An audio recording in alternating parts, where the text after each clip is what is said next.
በአዲስ ኪዳን ያለው የቤተሰብ ምስረታ ክርስቶስ ከሁለቱ ተጋቢዎች ጋር አብሮ የሚኖርበት ነው። አንድነት የሚመሰርቱ ሁለቱ ተጋቢዎች ብቻ አይደሉም፣ ክርስቶስም ከነሱ። መጽሐፍ ቅዱስ እኛ ብዙዎች ስንሆን አንዱን እንጀራ ስለተካፈልን አንድ ሥጋ ነን ይላል። እንኳን ተጋቢዎችን ዓለምን ሁሉ አንድ ያደረገ ይህንን ሥጋና ደም ስለተካፈልን ነው። ብዙዎች ስንሆን አንድ ሥጋ የሆነ ከዚህ ከክርስቶስ ሥጋና ደም የተነሳ ነው። ስለዚህ እጅግ በጣም ከፍ የሚለው ወገኖቼ ክርስቶስ ተዋህዷቸው ስለሚኖር ነው። በአዲስ ኪዳን ያለው የቤተሰብ ምስረታ ክርስቶስ ከሁለቱ ተጋቢዎች ጋር አብሮ የሚኖርበት ነው። አንድነት የሚመሰርቱት ሁለቱ ተጋቢዎች ብቻ አይደሉም፣ ክርስቶስም ከነሱ ጋር ይሆናል። መጽሐፍ ቅዱስ እኛ ብዙዎች ስንሆን አንዱን እንጀራ ስለተካፈልን አንድ ሥጋ ነን ይላል። እንኳን ተጋቢዎችን ዓለምን ሁሉ አንድ ያደረገው ይህንን ሥጋና ደም ስለተካፈልን ነው። ብዙዎች ስንሆን አንድ ሥጋ የሆነው ከዚህ ከክርስቶስ ሥጋና ደም የተነሳ ነው። ስለዚህ እጅግ በጣም ከፍ የሚለው ወገኖቼ ክርስቶስ ተዋህዷቸው ስለሚኖር ነው። የሐዲስ ኪዳን የቤተሰብ ምስረታን የኦርቶዶክሳዊ ቤተሰብ ዓላማ ምንድነው? ሁለተኛ ነጥብ ወጣቶች በጣም ይጠቅማቸዋል። ያገባችሁ መለስ ብላችሁ ለመካስ ለመከለስ በደንብ ይጠቅማቸዋል። ዓላማችን ምንድነው? ለምንድነው ቤተሰብ ምን መሰረተው? ለምንድነው እጮኛ ምን ይዘው? ለምንድነው ምናገባው? ለምንድነው ምንሞሸረው? ለምን ዓላማው ምንድነው? እኔ አይደለም የምናገረው፣ በረከቱ ትደርብንና ሊቁ ቅዱስ ዮሐንስ አፈወርቅ እንዲህ ይላል። በሞቴ ስሙኝ። ጋብቻ የተመሰረተው ለሴሰኝነት ወይም ለዝሙት ሳይሆን በንጽህና ለመኖር ነው። ቅዱስ ጳውሎስ የተናገረውን አድምጡ። እንዲህ እንዳለ ነገር ግን ስለ ዝሙት ጠንቅ ይላል እኮ። አየህ፣ ጋብቻ የተመሰረተባቸው ሁለት ዓላማዎች አሉ። እነርሱም ንጽህናን ለመጠበቅና ዘር ለመተካት ናቸው። ከነዚህ ከሁለቱ ግን ንጽህናን መጠበቅ ቀዳሚውን ስፍራ ይወስዳል ይላል። ዓላማችን ምንድነው? በመጋባታችን ምክንያት የምናጨው ለምንድነው? በማጨታችን ምክንያት። ግልጹ ዓላማ የመጀመሪያው ዓላማ ንጽህናን ለመጠበቅ ነው። ምንድነው ዓላማው? ጽድቅን ለመፈጸም ነው። ምንድነው ዓላማው? ስለ ዝሙት ጠንቅ ለእያንዳንዱ ለራሱ ሚስት ትኑረው። እደግመዋለሁ፣ ትበላለህ፣ ትጠጣለህ፣ ተፈጥሯዊ ስሜት ካለ ስለ ዝሙት ጠንቅ ከጽድቅ እንዳትወጣ፣ ከንጽህና ወጥተህ እንዳትረክስ ስለ ዝሙት ጠንቅ ሚስት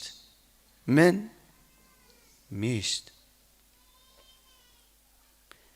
ለእያንዳንዲቱ ለራሷ ባል። ስለ ዝሙት ጠንቅ እጮኛ አይልም።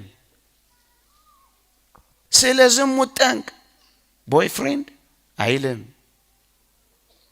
ስለ ዝሙት ጠንቅ ገርልፍሬንድ አይልም። ሌላም ቃል አለ፣ ለመድረክ አይመጥንም አልናገረውም።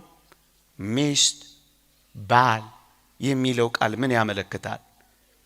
ከዝሙት ጠንቅ ለመዳን በሰይጣን ተወግተን ከመንግስተ ሰማያት ባፋ እንዳንሆን አግቡ።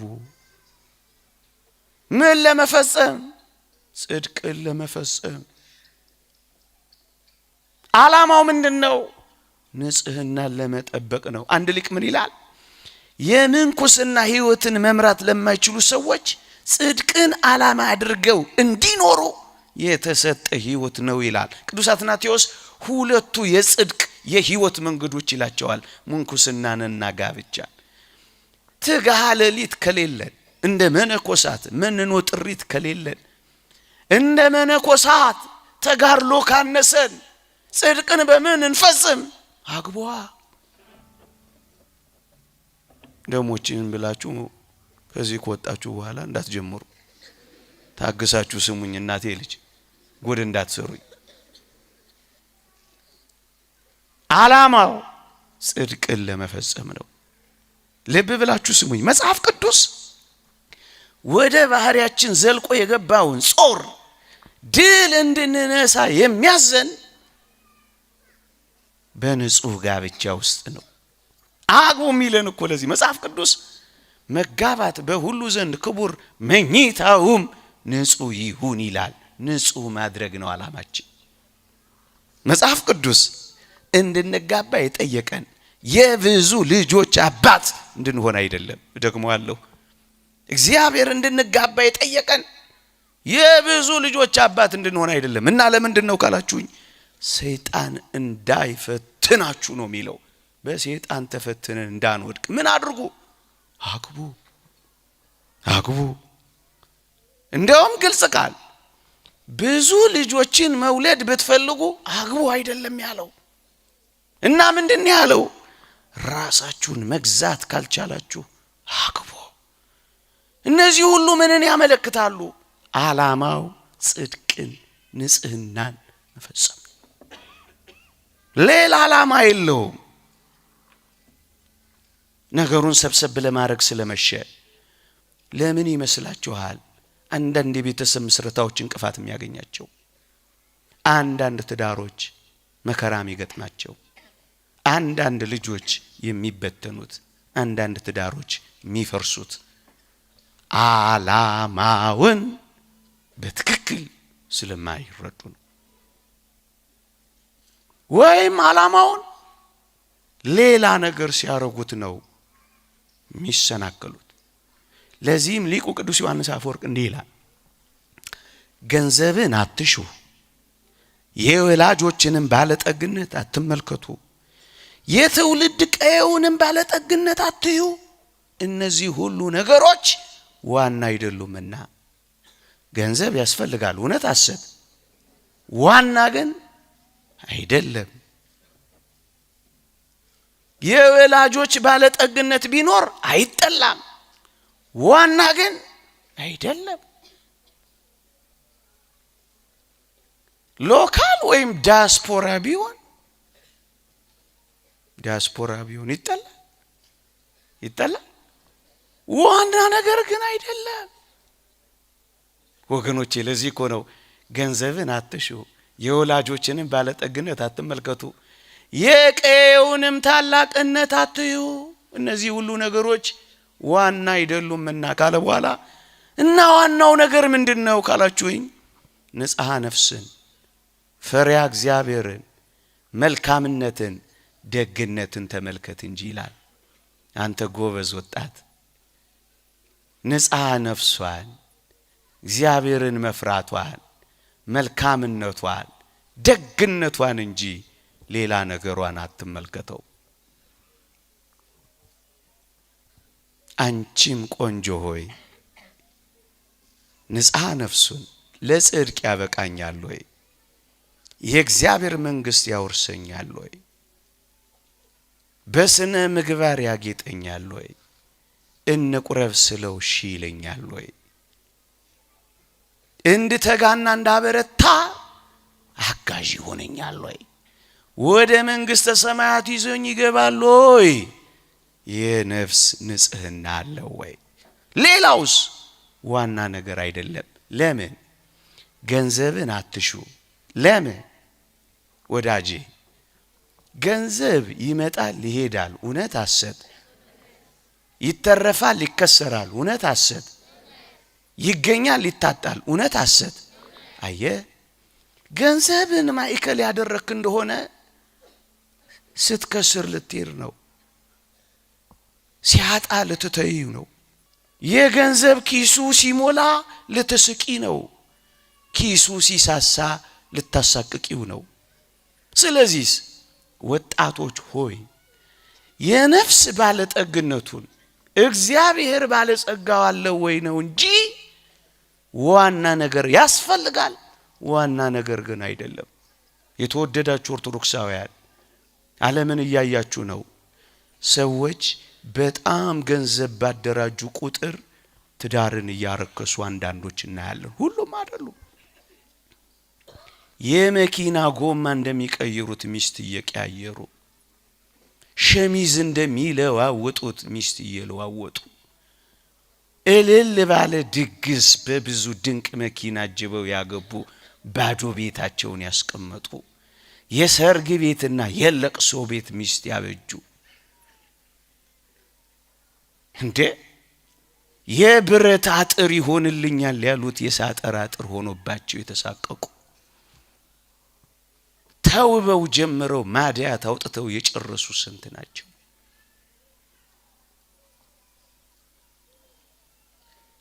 አዎ ምክንያቱም ዓላማ ያደረጉት ነገር መጪና ያጅ ነው። ገንዘቡ ሲጠፋ ትዳርን አይኑ ልታጠፋው ነው። እንደውም አባቶቻችን ምንድነው የሚሉት? ነዝናዛ ሚስቱ ቀዝቃዛ ቤቱ ለምን ይሄዳል ከሰው ለቅሶ ለቅሶ እያለ ቤቱ ይላሉ። ለቅሶ ቤት እኮ ነው የምታረገው ነጭናጫ።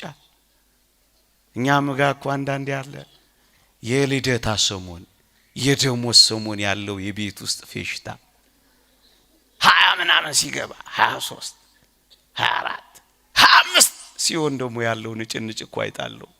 ለቅሶ ቤት ይሏቸዋል እኮ ይሄ ነው።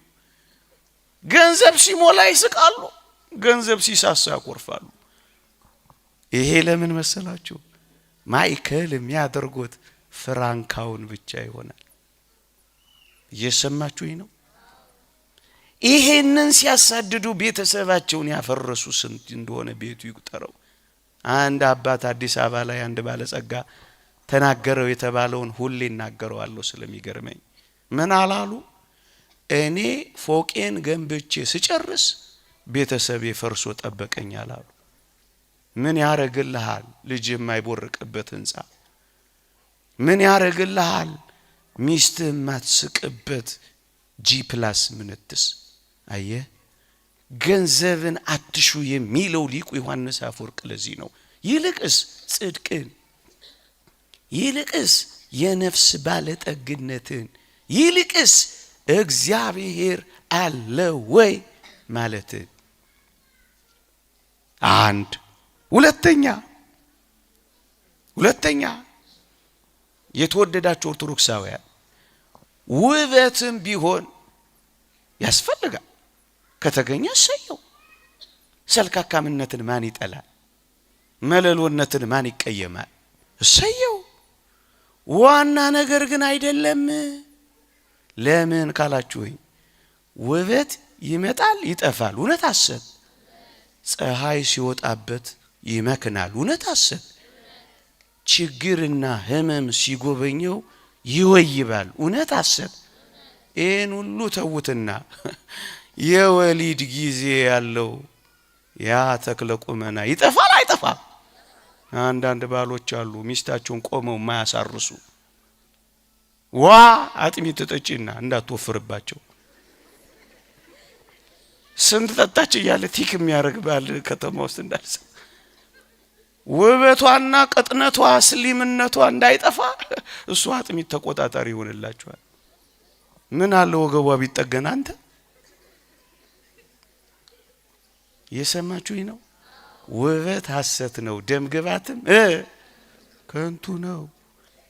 ለዚህ እኮ ነው ቤተ ክርስቲያን ቃለ መሐላ ስታስፈጽም በቅዱስ መጽሐፍና በቅዱስ መስቀሉ ላይ እነዚህን ነገሮች ሁሉ ቢያጣ ቢነጣ ቢገረጣ ብትደክም ብትሰንፍ ብትታመም ውበት እንኳን ላይኖራት ቢችል አልተዋትም አልክዳትም። ለዚህ እኮ ነው አንተ አታስበውም። ይህች አስደናቂ ቤተክርስቲያን ግን ታስብልሃለች። ጨሳ አዋራው ጨሰ ማለት እኮ ይቻላል። ማጨስ ይቻላል አይቻልም? መጨስ ነው ግን ትርፉ። ከትዳር አጋራችሁ ማየት ያለባችሁ ነፃ ነፍስን፣ ፈሪሃ እግዚአብሔርን፣ ልባምነትንና መልካምነትን ነው። ምንድነው?